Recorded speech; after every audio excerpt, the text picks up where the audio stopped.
Saya bukan Prabowo takut sama Jokowi, Prabowo masih dikendalikan oleh Pak Jokowi. Enggak ada itu. Pak Jokowi itu enggak pernah nitip apa-apa sama saya. Ya saya harus katakan yang sebenarnya, kan begitu. Pak Prabowo takut sama Pak Jokowi. Enggak ada itu. Untuk apa saya takut sama beliau? Oke. Aku hopeng sama beliau, kok takut?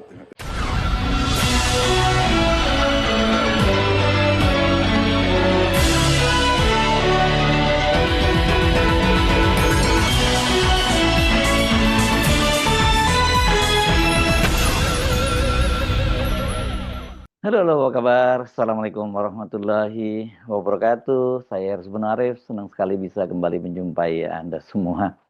Tiba-tiba saja di tengah peresmian pabrik yang dibangun oleh investor asing, Presiden Prabowo Subianto bicara masalah politik domestik. Ya, ini bicara antara hubungannya dia dengan mantan Presiden Joko Widodo.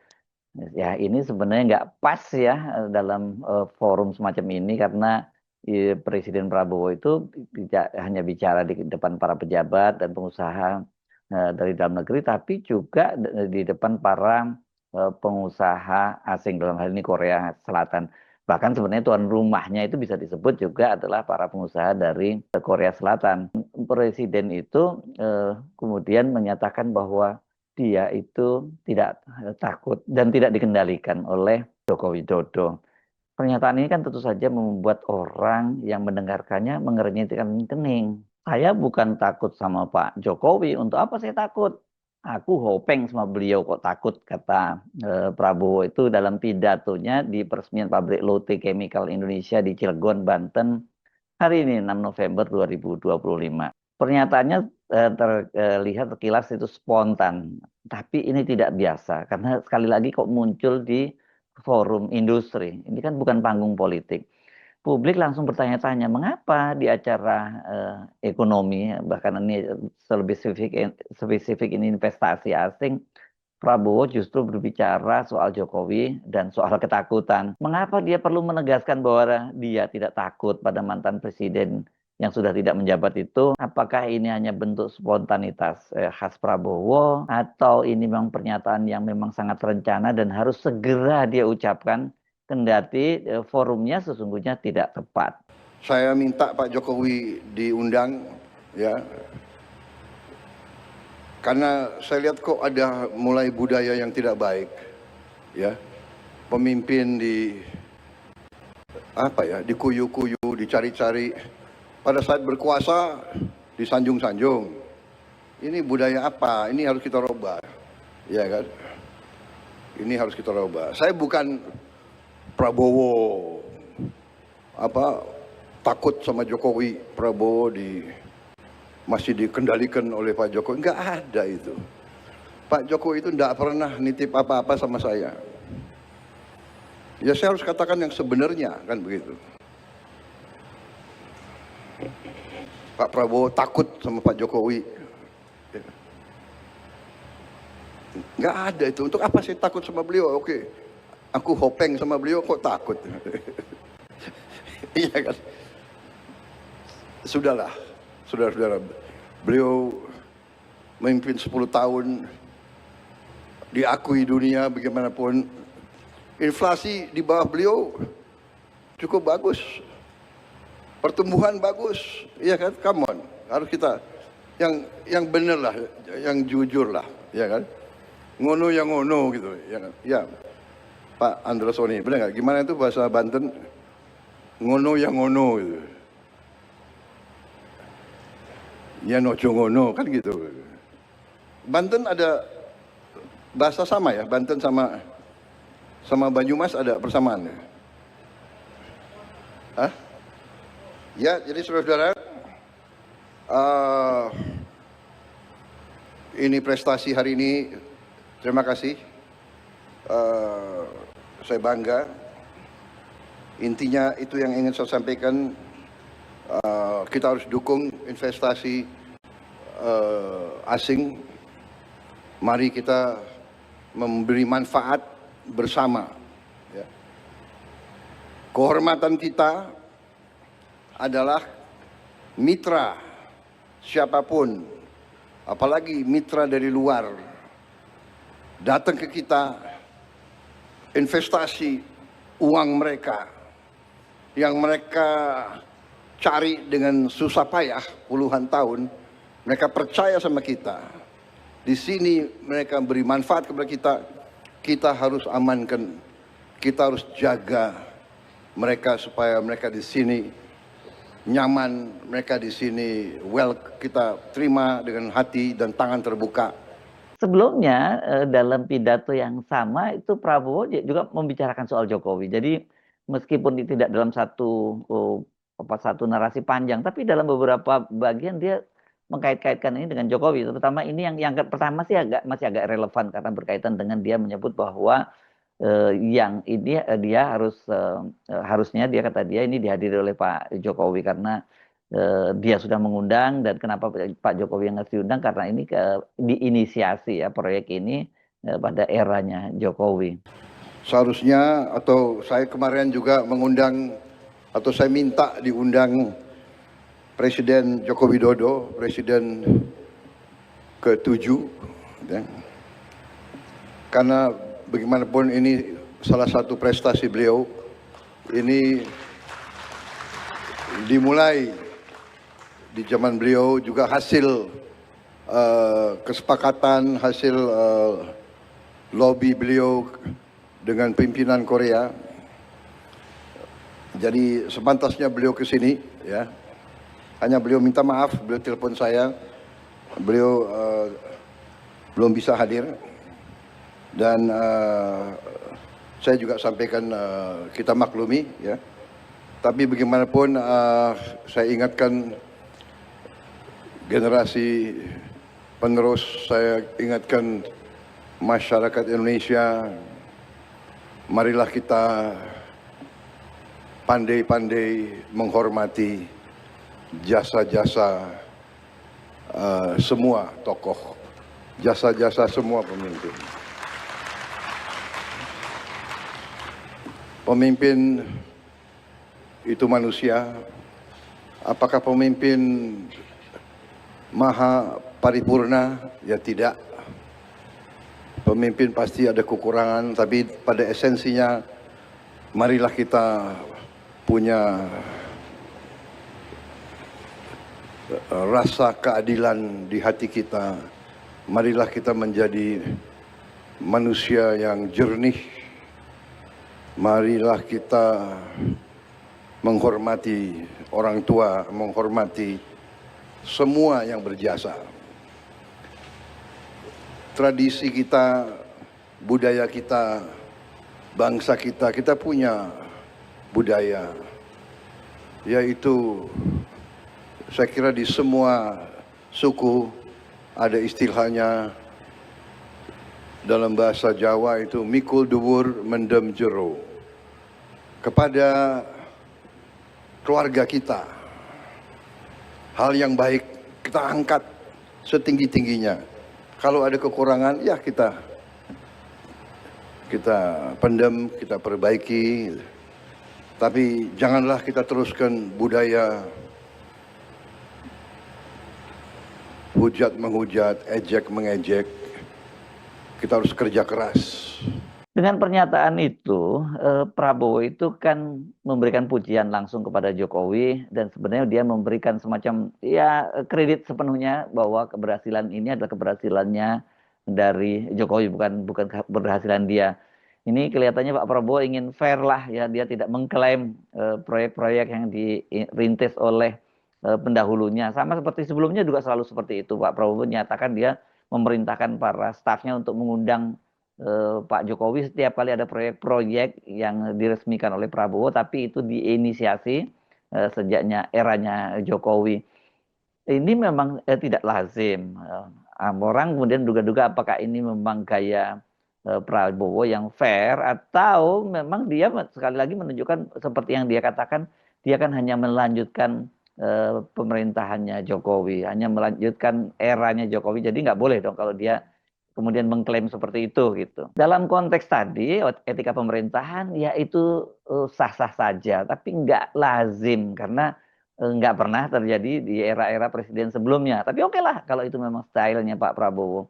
Nah, tapi persoalannya di ranah politik Indonesia seperti saat ini yang publiknya sedang resah, yang mempertanyakan bagaimana sesungguhnya posisi Prabowo dalam kaitannya dengan mantan Presiden Joko Widodo itu, karena kok banyak sekali terlihat bahwa ya Presiden Jokowi itu masih bisa terus cawe-cawe dan masih juga banyak sekali kebijakan-kebijakan dari Prabowo yang terkesan tersandra oleh Jokowi. Jadi ya ini kemudian menimbulkan tanda tanya, sinyal apa sebenarnya yang ingin disampaikan oleh Prabowo kepada publik itu. Apakah sinyal bahwa ya memang saya adalah kelanjutan dari Presiden Jokowi, jadi pokoknya jangan jangan sampai macam-macam lah terhadap Jokowi, karena saya tidak akan membiarkan itu terjadi. Bisa ditangkap seperti itu. Apalagi dia menyebutnya hubungannya kan seperti Hopeng. Hopeng itu sahabat dekat. Dan ini oleh publik jadi berubah makna, bukan hanya sekedar hubungan personal, tapi ada tanda bahwa Prabowo ya masih menempatkan Jokowi itu sebagai figur yang betul-betul harus dia tempatkan pada tempat yang sangat terhormat, dan setiap pendapatnya, setiap dia mau melangkah, dan dia masih harus terus mendengar apa sesungguhnya pendapat dari Jokowi. Dan sekaligus juga ini yang ini jauh lebih serius, dia harus melindungi Jokowi dari kemungkinan tuntutan hukum dan sebagainya. Hanya 2 hari sebelumnya, kan tanggal 4 November 2025, ketika meresmikan stasiun baru Tanah Abang, Jakarta, Prabowo itu berbicara dalam siaran langsung yang disiarkan oleh channel YouTube Sekretariat Negara dan juga sejumlah televisi, stasiun televisi. Dia menyinggung soal yang sekarang ini menjadi concern publik, yakni soal dugaan markup di proyek WUS dan juga soal utang yang harus dibayar oleh perusahaan, terutama induknya yakni Kereta Api Indonesia, kepada China Development Bank dalam pembangunan WUS. Jumlah hutangnya itu saja nggak bisa, cicilan hutangnya setiap tahun itu nggak bisa mereka bayar hanya dengan perolehan tiket, ya, hanya dengan mengandalkan perolehan tiket dari penjualan tiket kereta api cepat WUS itu. Jadi harus ada wacana agar ya APBN ikut menalanginya. Nggak usah khawatir apa itu ribut-ribut wush. Saya sudah pelajari masalahnya. Tidak ada masalah.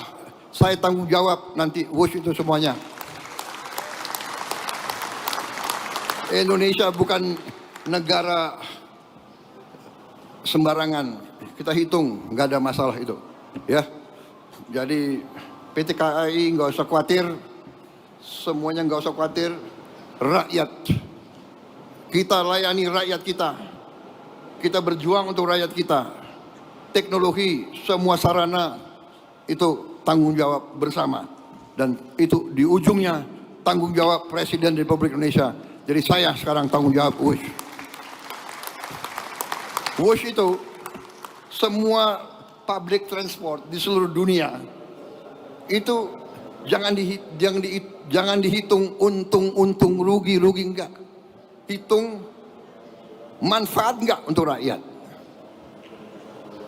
Di seluruh dunia begitu. Ini namanya public service obligation.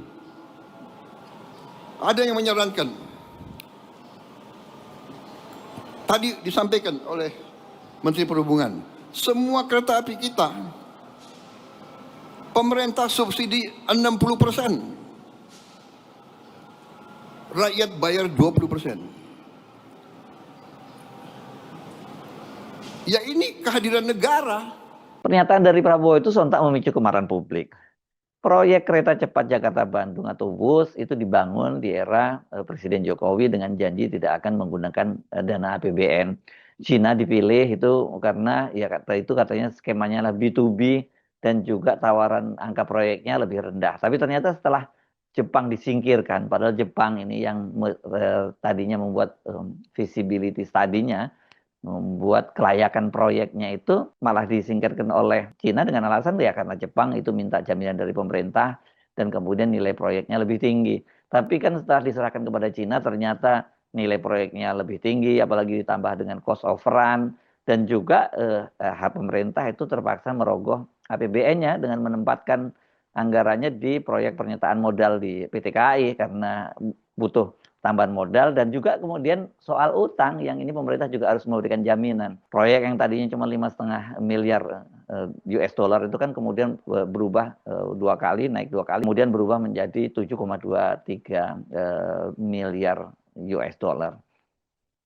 Nah, tapi Pak Prabowo menyatakan bahwa saya yang tanggung jawab. Publik itu kemudian menafsirkan kalau Prabowo yang tanggung jawab itu apa artinya? Apakah Prabowo pribadi? Kan nggak mungkin ya kalau Prabowo pribadi yang bertanggung jawab, karena utangnya saja sekarang sebelum negosiasi itu 40 tahun.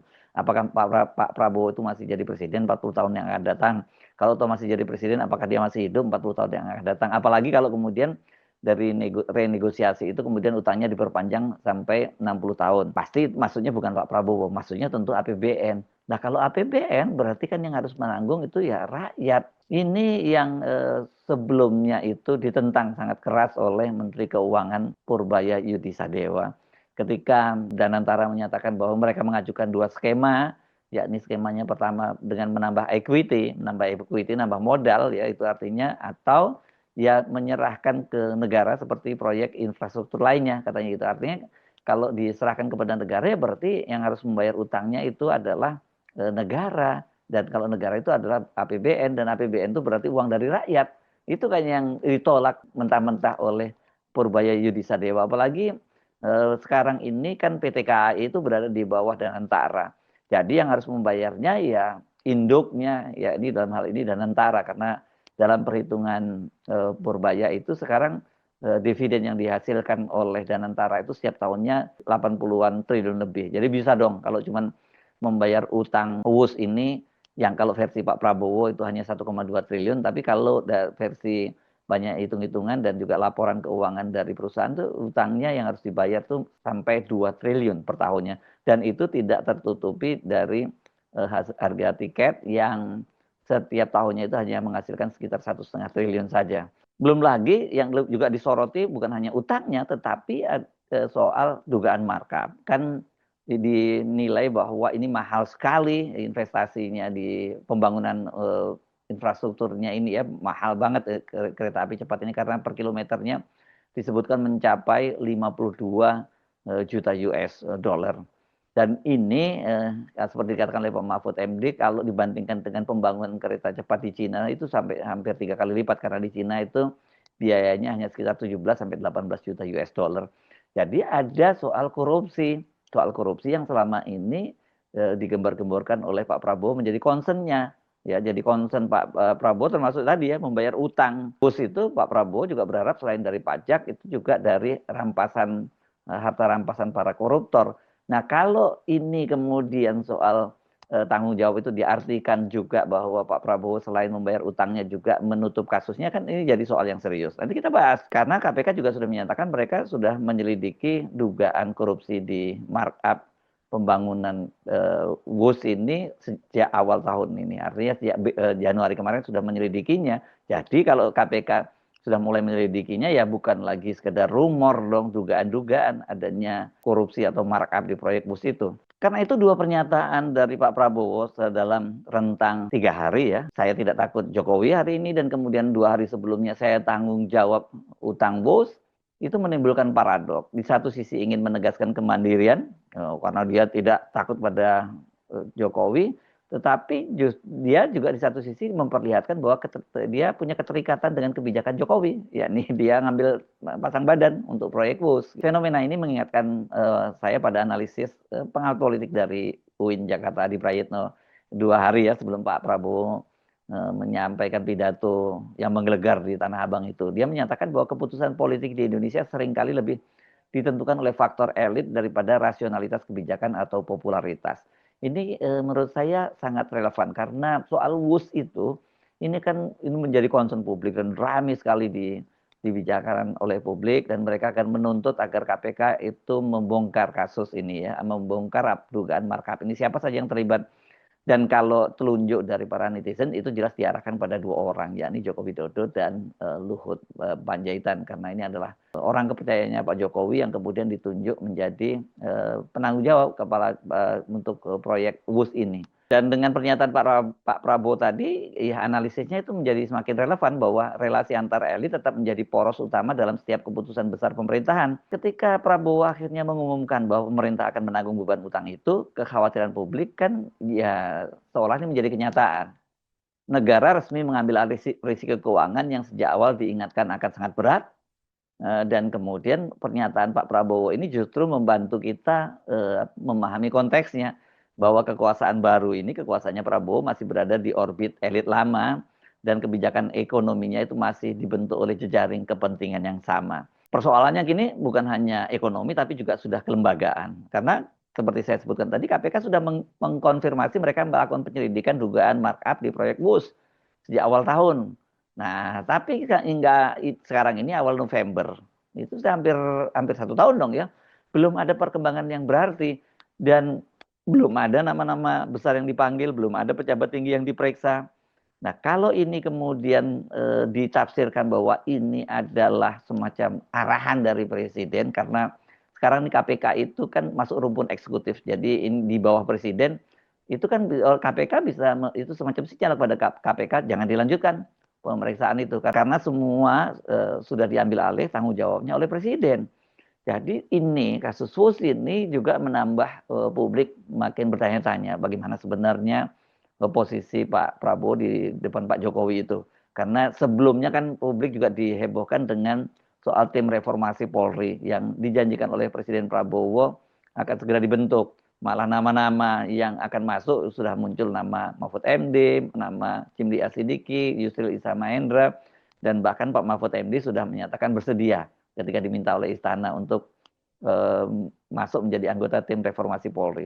Tapi sampai sekarang ternyata belum juga diumumkan, sementara polisi lebih dulu membentuk tim reformasi internal. Situasi ini membuat publik makin skeptis terhadap pemerintahnya Pak Prabowo, apalagi kan Pak Listio Sigit ini yang dikenal sebagai orang dekatnya Jokowi atau sering disebut bagian dari geng Solo, sampai sekarang pun masih bertahan di posisi strategis meskipun banyak yang menilai langkahnya membentuk tim reformasi internal Polri itu sebagai tindakan insubordinasi, ini melawan perintah atasan. Tapi tidak juga ada tindakan apapun terhadap Pak Listio Sigit Prabowo. Jadi kalau sekarang Pak Prabowo itu menyatakan dia tidak takut, dia tidak dikendalikan oleh Pak Jokowi, ini kemudian orang jadi bertanya-tanya, apa iya begitu? Nah, dalam politik, keberanian sejati itu tidak diukur dari volume suara di podium, menggelegar begitu ya. Namun, keberanian sejati seseorang itu diukur dari kemampuan dia ya, dalam membiarkan, kemampuan seorang pemimpin membiarkan hukum berjalan. Meski itu berarti menghadapi kebenaran yang tidak nyaman bagi teman sendiri. Dalam hal ini Pak Jokowi sebagai hopengnya. Jadi apa pernyataan Pak Prabowo saya tidak takut dengan Jokowi itu seharusnya kan bisa diartikan sebagai simbol kemandirian moral. Tapi di tengah kemarahan publik soal WUS, dugaan markup, dan juga lambatnya reformasi Polri, kalimat itu justru memunculkan pertanyaan baru. Sebenarnya apa maksudnya Pak Prabowo menyatakan dia tidak takut itu kepada Jokowi? Jika benar dia tidak takut kepada Jokowi, mengapa banyak kasus-kasus yang berkaitan dengan Jokowi itu kemudian tiba-tiba mandek atau diambil alih dalam kasus WUS ini gitu ya. Jadi ya orang tidak salah kalau menafsirkan bahwa Pak Prabowo itu masih berada dalam bayang-bayang kekuasaan lama, kekuasaan Jokowi yang kini ikut menumpang pemerintahannya, bahkan juga ikut menopang kemenangannya pada Pilpres yang lalu. Sebenarnya kan publik itu tidak menuntut Pak Prabowo untuk membenci Pak Jokowi seperti tadi ya, bahwa katanya harus mikul dur mendem jeruh. Jadi kalau ada kesalahannya dipendam dalam-dalam. Ini nggak bisa, itu dalam filosofis hubungan personal. Tapi dalam hubungan kenegaraan, ketatanegaraan nggak boleh dong seperti itu. Kalau ada seorang presiden yang pernah melakukan kesalahan, ya dia harus dibawa diseret ke muka hukum. Kemudian dia harus dijatuhi hukuman, bahwa kemudian Pak Prabowo itu memberikan keputusan politik, misalnya memberikan amnesti, abolisi atau grasi, ya itu dua hal yang berbeda. Tapi yang paling penting itu proses hukumnya itu harus dijalankan dulu, dan seseorang itu dinyatakan bersalah kalau dia memang bersalah, tidak memandang apakah dia presiden atau rakyat biasa, karena itu yang disebut sebagai equity before the law. kesamaan di mata hukum. Jadi publik itu sebenarnya hanya menuntut hal yang sederhana kok pada Pak Prabowo bahwa janjinya menegakkan hukum dan memberantas korupsi itu harus ditepati tanpa pandang bulu, tanpa kompromi dan juga tanpa takut kepada siapapun termasuk kepada Joko Widodo. Saya Sebenarif, sampai jumpa lagi. Wassalamualaikum warahmatullahi wabarakatuh.